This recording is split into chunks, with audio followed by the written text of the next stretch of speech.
शाळा सुटली की अंधार पडायच्या आत घरी यायचं. मध्ये आणि केच्या नादाला लागलास ना तर शाळाच बंद करीन तुझी. तिकडं मुंबईला पाठवीन मावशीकडं.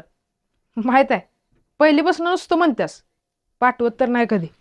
आणि तसं बी मी तिकडं मुंबईला गेल्यावर तुला इथं करमायचं आहे वे. तुझा बाप वर्षात नाही एकदा येतो ना, तरी बी राहते की एकली. मग तुझ्या बिगर करमायला काय झालं? अगं त्या बाला तुझ्या वेळेला करमतंय म्हणून तुला करमतंय. आणि तुला तर माहितच आहे की तुझ्याशिवाय मला करमतं का नाही ते. बरोबर आहे. कसं असतंय, आपलं माणूस आपली आठवण काढतंय या इच्छानेच आपल्याला बी त्या माणसाची आठवण येते.